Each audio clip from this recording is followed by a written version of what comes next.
All right, so for this section, again, we're dealing with all types of angles. Now, it's all geometry. So number 37, we have determine if the set of angles below are complementary or supplementary. So first, what do those two words mean? So complementary. Anybody remember what that one means? So complementary would be angles that, no, they don't have to be next to each other. That'd be adjacent. Adjacent means next to. So that'd be congruent.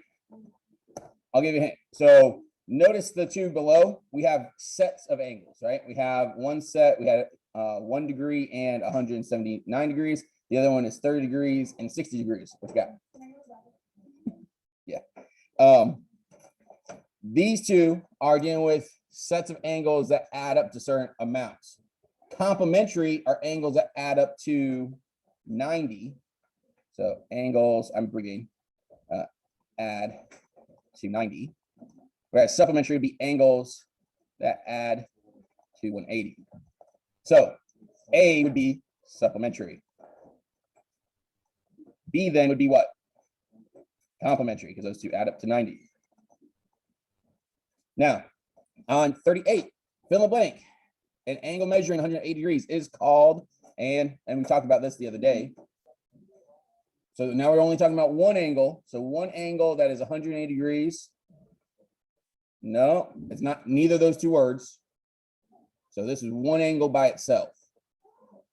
So we talked about these the other day. Yeah, let me go back. Let's see. There they are.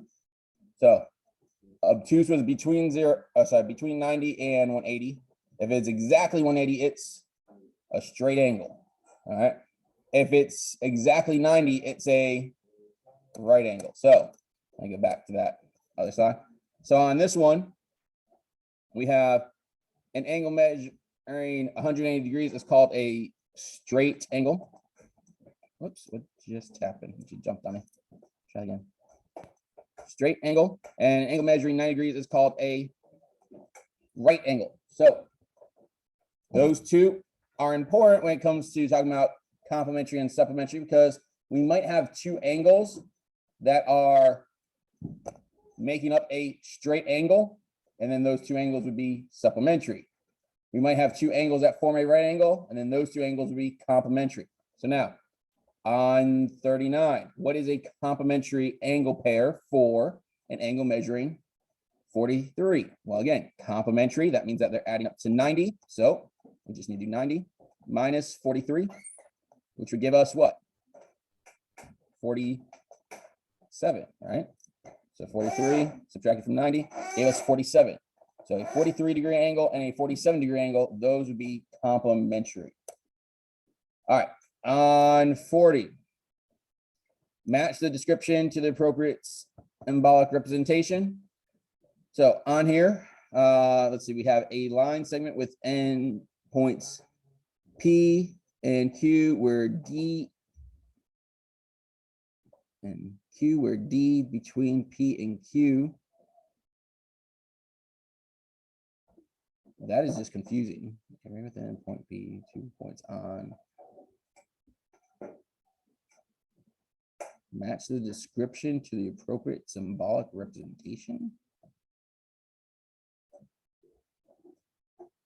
On the first one, a line segment with endpoints P and Q.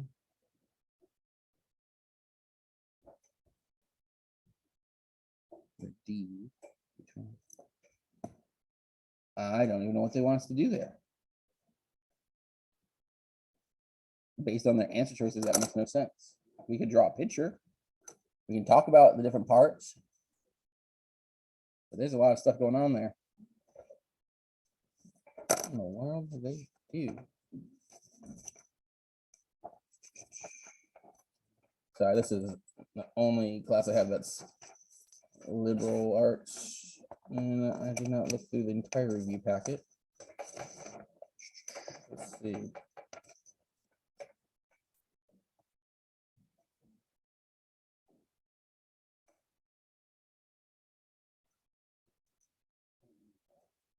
don't even understand how they gave that. Let's look at number 1, and I'm just going to draw the diagram and see if it makes any sense if we draw it. So a line segment with endpoints P and Q.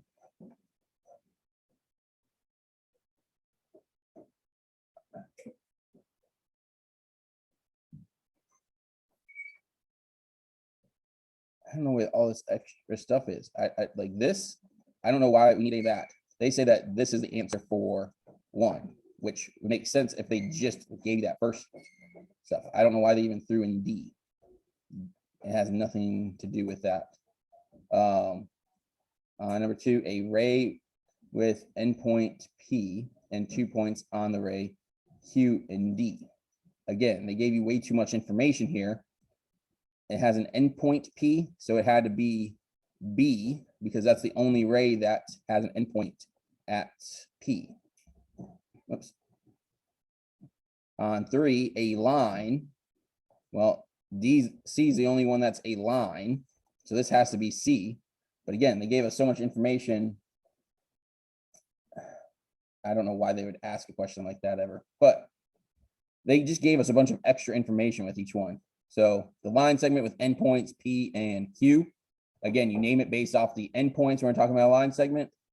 Then on number 2, again, it was a ray with an endpoint P. So when we write a ray in the correct notation, we have to start with our endpoint. So it had to be B, couldn't be A because that started with Q. So Q would have been the endpoint for that one. And then since this last one's talking about a line, again, the line notation on C, that's the only one that we could use. It didn't matter what 2 points you use when naming a line. So it could have been PD or QD would have also worked if those were options. All right, moving on to 41. Determine the degree measure of the linear pair of angle 2. So on here, 2 has to be congruent to what other angle here?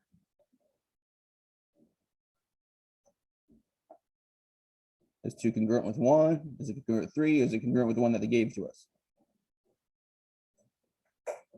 And it's congruent to the one they gave to us. These 2 are what we call vertical angles. Vertical angles happen whenever we have 2 lines intersecting, and they're going to be the angles that are opposite from each other. So those 2 must be congruent. So this is going to be 153 degrees. The other 2, if they had asked us to solve for either one of those, would have had to be supplementary with the original given angle because they form a straight line. So then we could have subtracted from 180 and found 1 or 3. I think there's another example a little later. Find the measure of each complementary angle. All right, so on here, they told us that this angle was 90 degrees, which means that this angle on the opposite side would also be 90. So these 2 angle measures together have to add up to 90. So we have 3x plus 9x must equal 90. 3 plus 9 gives us 12. So we get 12x equals 90. Then we need to divide 12 off of both sides. 12, I don't believe goes into that very nicely. So let's see what we get. 12 divided, sorry, 90 divided by 12, I meant. 7.5. So it doesn't give us a whole number, but we can take that and we can plug it back in because they're looking for those 2 angle measures, all right, not what x is. So we have to take the 3x and plug the value back in. So for measure of angle ABD, we're taking the 3x and we're plugging the 7.5 in for x. And then we're doing the same DBC. We're taking the 9x and plugging the 7.5 in for the x value again. So multiply those out. 3 times 7.5 is 22.5. And 9 times 7.5 is 67.5. And one way that we can double check our work here is take those 2 values that we just found. Since they have to equal 90, add them up and make sure they equal to 90, which they do. Any questions there? All right, let's go on to the next set. Now we're looking at angles in triangles for the next 3 problems. So on 43, so see the pencil's moving, so I'll give you a second.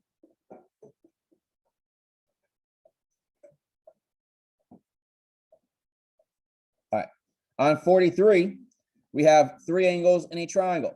Well, there's something called triangle sum theorem. All three angles in a triangle have to add up to what? What do all three angles in a triangle have to add up to? 180. All right, so on here we know two of the angles. So first add those two up. We get 60 plus 89 gives us 149. So then 180 minus 149 leaves us with 31. So that missing angle must be 31 degrees. Number 44. This one, all three angles have to add up to 180. So you could use that fact again and write an equation. Or since this is a right triangle, we have another property that says the two acute angles must be complementary. So 90 has to equal the 42 plus y minus 17. And we can solve that. So we have 90 equals 42 and negative 17 combine together to give us 25. Subtract 25 off. And we are left with, that's 65. So 65 has to be the y value there. Then on 45, all right, we have another property for triangles. This one is what we call an exterior angle. So the 109, the exterior angle of a triangle, has to equal the sum of the two remote interior angles. So we have the 109 is equal to these other two angles added together. So x plus 67. So subtract off the 67. And that'll leave us with 42.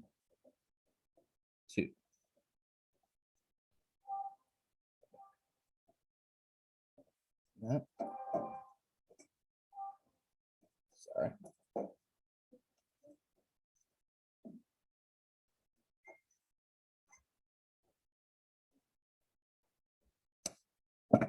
All right. Moving on. 46. 46, classify the triangle DEF by the angles. So on here, looking at our angles, we have three different angles, right? Now, so we can't call it equal angular because equal angular means they're all going to be the same. We can't say that this is isosceles, and that would also be based on the sides. But what we can say is that this is either an acute or obtuse triangle. Look at the angles. All three of those angles are acute. So this would be an acute triangle. So again, options when it comes to naming a triangle by, no, sorry, when naming a triangle based on its angles, you either have an acute triangle, which is what this was.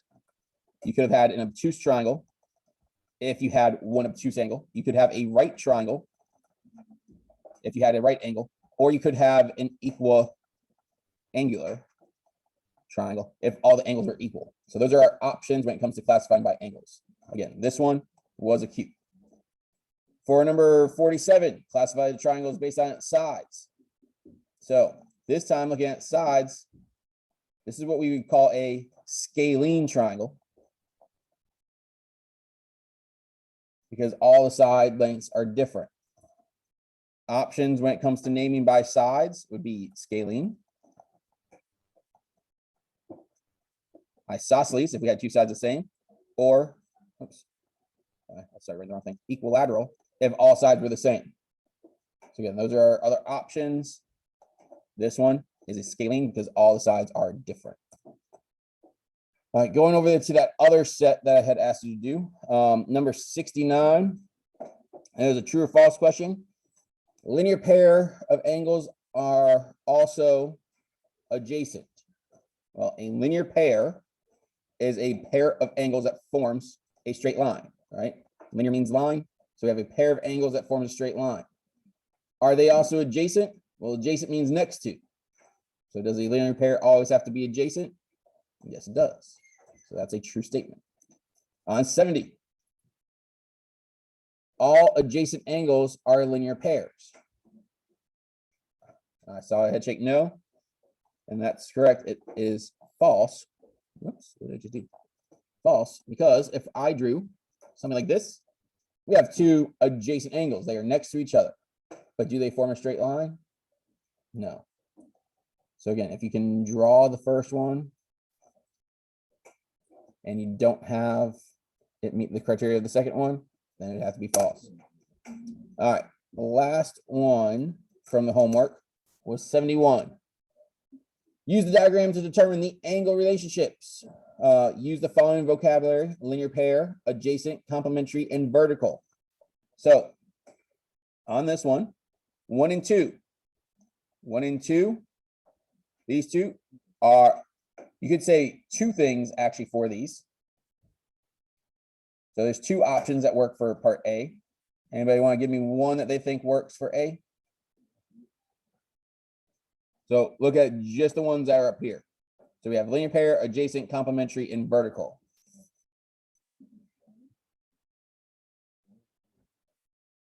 One and two together form a right angle, all right, which would make them adding up to 90. So you could call them complementary. Now, I said that there's another one that would work up here. 1 and 2 are also next to each other. So we could have also called them adjacent. So there are two answers there that work, either complementary or adjacent. Let's just see. 1 and 4. 1 and 4 are across from each other, formed by two lines. These two angles would be called what? They'd be vertical. All right. Now, if there's an option, vertical angles are also congruent. So that would work if there's an option. 3 and 4. 3 and 4. There's not anything special about how they add up, but they are next to each other. So we can call that adjacent because they are next to each other. And then 4 and 5. 4 and 5, two angles. They're forming a straight line. So they would be a linear pair. Again, linear means straight. So they're a pair of angles that form a straight line, linear pair. Again, if it was an option up there, another one that would have worked here could have been supplementary. And there was an option that did work that was up there as well. They're also adjacent. So if you wrote adjacent, again, that does fit them as well. So there were a couple things that worked for the first one and the last one. All right. Now, 48, I know this is part of tomorrow's assignment, but I'm going to go ahead and do this one real fast because it goes along with what we did today. I should have included it with today's. 48, we are looking at a pair of angles that are across from each other, which we already called these what earlier? These two angles? They are vertical angles, and vertical angles are congruent. So in order to solve something like 48, we'd take those two values that are across from each other, and we would set them equal to each other since they are congruent. Once you did that, then you could solve. So bring the 4x over to the other side. Bring the 12 over to the other side. And then divide off 4. And x on this one would be 8. Now, they wanted the measure of AEB. AEB is that top angle there. So for the measure of angle AEB, we had to plug it back in. So 8 times 8 minus 12. 8 times 8 is 64. 64 minus 12. All right, I'm going to pass out the paper for today. It is, again, a review of some of these ideas. Again, I would focus on getting the couple problems done first for the turn-in tomorrow, which is numbers, where did it go? 48 to 51. We just did 48 together, so that's one less. All the other ones for tomorrow deal with parallel lines. And then, again, I'm giving you the little worksheet that's extra. It'll count as an assignment. Again, the review is worth more points, so we do the review first.